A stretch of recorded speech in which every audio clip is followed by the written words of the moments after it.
Hello കൂട്ടുകാരെ, ഇന്നത്തെ വീഡിയോയിലേക്ക് എല്ലാവർക്കും സ്വാഗതം. സെറ്റ് സാരിയിൽ പല പല മ്യൂറൽ ഡിസൈൻസ് കാണുമ്പം എനിക്ക് ഒരുപാട് ഇഷ്ടമാണ്. സ്വന്തമായിട്ടൊന്ന് ചെയ്ത് നോക്കണമെന്ന് കുറേ കാലമായിട്ട് ആഗ്രഹിക്കുകയാണ്.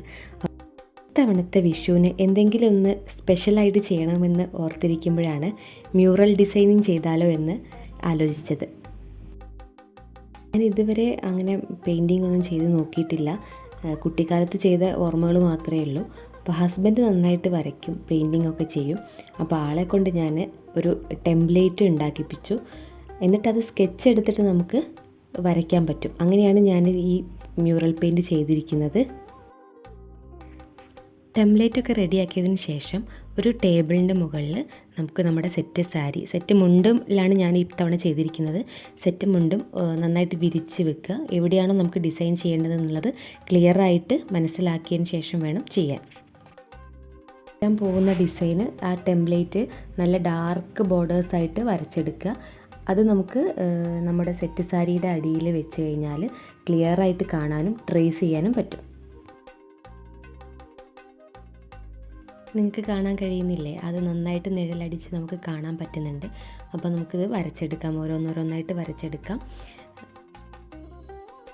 ഫാഷൻ ഡിസൈനിങ്ങിനും എംബ്രോയ്ഡറി ഡിസൈനിങ്ങിനും ഒക്കെ വേണ്ടിയിട്ടൊരു റിങ് ആയിട്ടുള്ളൊരു അതിൻ്റെ ഒരു ടൈറ്റായിട്ട് വെക്കുന്നൊരു സംഭവമുണ്ട്. അതിൻ്റെ അടുത്തില്ല.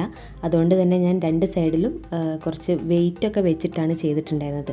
എന്തെങ്കിലും ഭാരപ്പെട്ട സംഭവങ്ങൾ രണ്ട് എഡ്ജിലും വെച്ചതിന് ശേഷമാണ് ഞാൻ ഈ ഡിസൈൻസൊക്കെ വരച്ചെടുത്തത്. ആ ഫ്ലവേഴ്സ് വരച്ചതിന് ശേഷം നമുക്ക് വേണ്ടത് ചെറിയ ലീഫിൻ്റെ ഡിസൈൻസാണ്. അതും കൂടി ഞാനിതിൽ ആഡ് ചെയ്തിട്ടുണ്ട്. മ്യൂറൽ പെയിൻറ്റിംഗ് ഒക്കെ ചെയ്യുമ്പോൾ നമ്മൾ പ്രത്യേകം ശ്രദ്ധിക്കുക, നമ്മൾ ഫാബ്രിക് പെയിൻറ്റ് തന്നെ യൂസ് ചെയ്യുക എന്നുള്ളതാണ്. ഈ ഡ്രസ്സിലൊക്കെ യൂസ് ചെയ്യുന്നത് നമ്മൾ ഫാബ്രിക് പെയിൻറ്റ്സാണ്. അതാകുമ്പോൾ കളർ ഇളകുക അങ്ങനത്തെ സംഭവങ്ങളൊന്നുമില്ല. ഫ്ലവേഴ്സ് ഓരോന്നോരോന്നായിട്ട് നമുക്കിങ്ങനെ പെയിൻറ്റ് ചെയ്തെടുക്കാം. ആ ബോർഡേഴ്സ് ഉള്ളത് കൊണ്ട് തന്നെ നമുക്കത് ആ ബോർഡറിൻ്റെ ഉള്ളിൽ തന്നെ കറക്റ്റായിട്ട് ചെയ്യാൻ ശ്രമിക്കുക. പുറത്തേക്ക് സ്പ്രെഡ് ആവാതിരിക്കാൻ ശ്രദ്ധിക്കുക. എൻ്റെ കുറേ നാളത്തെ ആഗ്രഹം കൊണ്ടാണ് ഞാൻ ഇത് ചെയ്യുന്നത്. വിഷുവിനേക്ക് ഒന്ന് സ്പെഷ്യലാക്കാമെന്നും കരുതി. അപ്പം വിഷുവിന് 2 ദിവസം മുന്നെയാണ്, അതായത് 12-ാം തീയതി ശനിയാഴ്ചയാണ് ഞാൻ ഇത് ചെയ്യുന്നത്. എൻ്റെ പക്കൽ ആ സമയത്ത് വളരെ കുറച്ച് സമയം ഉണ്ടായിരുന്നുള്ളൂ. അതുകൊണ്ട് തന്നെ വളരെ സിമ്പിളായിട്ടുള്ള ഒരു കണിക്കൊന്ന ഡിസൈനാണ് ഞാൻ ഇവിടെ എടുത്തത്.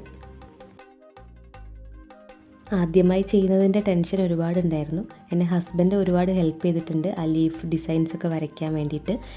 വരയ്ക്കാനല്ല, പെയിൻറ്റിങ് എങ്ങനെയാണ് ബോർഡേഴ്സ് തിക്ക് കളേഴ്സും ഉൾഭാഗത്ത് കുറച്ച് ലൈറ്റ് കളറുമായിട്ടാണ് ചെയ്യേണ്ടത്. അപ്പോൾ അതെങ്ങനെയാണ് ചെയ്യേണ്ടതെന്നൊക്കെ എനിക്ക് കാണിച്ചു തന്നു. ഒരു ലീഫിൽ കാണിച്ചു തന്നു. ബാക്കി ഞാൻ അത് റിപ്പീറ്റ് ചെയ്തതാണ്. ഡ്യൂട്ടി ഉള്ളതുകൊണ്ടും അതുപോലെ പകൽ സമയങ്ങളിൽ വീട്ടിൽ ജോലി തിരക്കും ഉള്ളത് കൊണ്ട് തന്നെ ഞാൻ രാത്രിയിലാണ്, അതായത് ശനിയാഴ്ച രാത്രിയിലും ഞായറാഴ്ച രാത്രിയും എടുത്തിട്ടാണ് ഞാൻ ഈ ഡിസൈൻസൊക്കെ ഫില്ല് ചെയ്തത്. എന്നിട്ട് ഞാനത് വെയിലത്ത് വെച്ച് ഉണക്കി. അതിനുശേഷം ഞാൻ ഈ ഡ്രസ്സ് വിഷുവിൻ്റെ ദിവസം ഉപയോഗിച്ചത്. അപ്പോൾ ഇതാണ് ഫൈനൽ റിസൾട്ട്. ഫൈനൽ ലുക്ക് ഇങ്ങനെയാണ്. അപ്പം നമ്മൾ മുണ്ടിൻ്റെ സൈഡിലാണ് ഇപ്പം ഞാനിത് ചെയ്തിരിക്കുന്നത് കേട്ടോ. ഇനി ഷോളിൻ്റെ സൈഡിൽ നമുക്ക് സാരി വരുന്ന ഭാഗത്ത് നമുക്കൊന്ന് ഒരു ഡിസൈൻ ചെയ്യണം. ഞാനത് ഷോൾഡറിൻ്റെ ഭാഗത്ത് നിന്നിട്ട് താഴോട്ടേക്കുള്ള ഭാഗത്താണിത് ഈ ഡിസൈൻ ചെയ്തത് കേട്ടോ. സെയിം ഡിസൈൻ തന്നെ ഒരു 3 ഫ്ലവേഴ്സും അതിന് കുറച്ച് ലീഫും കൊടുത്തിട്ടാണ് ഞാൻ അവിടെ ഡിസൈൻ ചെയ്തത്. അവിടെ മാത്രമേ ഞാൻ ചെയ്തിട്ടുള്ളൂ. ചെറുതായി ഒന്ന് ശ്രമിച്ചാൽ നമുക്കും നമ്മുടെ പഴയ സെറ്റ് മുണ്ടുകൾ അതുപോലെ സാരികളൊക്കെ പുതുപുത്തനാക്കാൻ കഴിയും കേട്ടോ. ഫൈനൽ റിസൾട്ട് ഇങ്ങനെയാണ്. വളരെ ഭംഗിയായിട്ട് തന്നെ വന്നിട്ടുണ്ട്. അപ്പോൾ നമ്മൾ ഫസ്റ്റ് ടൈം ട്രൈ ചെയ്തതാണ്. ചെറിയ ചെറിയ മിസ്റ്റേക്കുകളൊക്കെ ഉണ്ട്. എൻ്റെ ഈ മ്യൂറൽ ഡിസൈൻ പെയിൻറ്റിംഗ് ഒക്കെ നിങ്ങൾക്ക് ഇഷ്ടപ്പെട്ടിട്ടുണ്ടെങ്കിൽ വീഡിയോ ലൈക്ക് ചെയ്യാനും ഷെയർ ചെയ്യാനും സബ്സ്ക്രൈബ് ചെയ്യാനും മറക്കരുത്. പുതിയ ഡിസൈനിങ് ഒക്കെ ആയിട്ട് ഞാൻ വീണ്ടും വരാം. നിങ്ങളുടെ സപ്പോർട്ടാണ് എൻ്റെ പ്രചോദനം.